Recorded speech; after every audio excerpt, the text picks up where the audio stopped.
Support பண்ணி பேசுறதுக்கோ காவேரி மேல இறக்கப்பட்டு பேசுறதுக்கோ சீன்ஸ் இல்லைனாலும் நான் சொல்றேன், இப்ப காவேரியோட நிலைமை என்னன்னு பாத்தீங்கன்னா, யாரை பார்த்தாலுமே அவங்க மனசுக்குள்ள ஒரு குற்ற உணர்ச்சியோட தான் இருக்காங்க. ஏன்னா எந்த தப்புமே அவங்க பண்ணல, தப்பே பண்ணாதவங்க யாரை பார்த்தாலுமே அவங்களுக்கு வந்து குற்ற உணர்ச்சியா தான் இருக்கும்.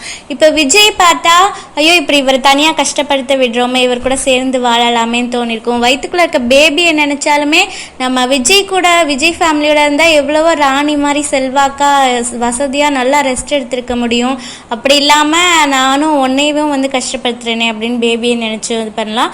இங்கிட்ட அம்மாவை பார்த்தா அம்மாவுக்கு என்ன கோவம்னா, ஆக்சுவலா மிடில் கிளாஸ் ஃபேமிலிக்கு இது வந்து ஒரு கோவம் தான். பணத்துக்காக பொண்ணு வந்து ஒரு வருஷம் அக்ரிமெண்ட் போட்டு கல்யாணம் பண்ணியிருக்காளே, அப்படி பணத்தை கொடுத்து பொண்ணோட வாழ்க்கையை வந்து எடை போட்டிருக்கானே அப்படிங்கிற அந்த கோவம் தான் வந்து சாரதா அம்மாக்கு. ஸோ அம்மா வந்து இப்படி ஏன்னா நம்ம புருஷனை பத்தி நமக்கு தெரியும், விஜய் பத்தி நமக்கு தெரியும், பட் ஆனால் அதை வந்து புரிஞ்சுக்காம அம்மா வந்து இதே வந்து பெருசா கோவமா எடுத்திருக்காங்க. அது மட்டும் இல்லாம அம்மாவும் வந்து லைஃப்ல முன்னேற்றணும், அம்மாவும் நர்மதாவும் இருக்காங்க, அவங்களும் லைஃப்ல முன்னேறதுக்கு நம்மளால முடிஞ்ச ஹெல்ப்பும் பண்ணணும். ஸோ அவங்கள ஏதாவது ஒன்று இந்த கோவத்திலேருந்து அவங்கள வெளிவர கொண்டுட்டு வர முடியலனாலும் அட்லீஸ்ட் இந்த ஃபினான்ஷியல் வைஸாவது அவங்களுக்கு கூட இருந்து சப்போர்ட் பண்ணிட்டா அப்புறம் நம்ம இதுலேருந்து வெளியே வந்துடலாம், ஏதாவது ஒரு சைடாவது நம்ம அவங்களுக்கு ஹெல்ப் பண்ணலாம் அப்படிங்கிற நிலைமையில தான் வந்து காவேரி இருக்காங்க.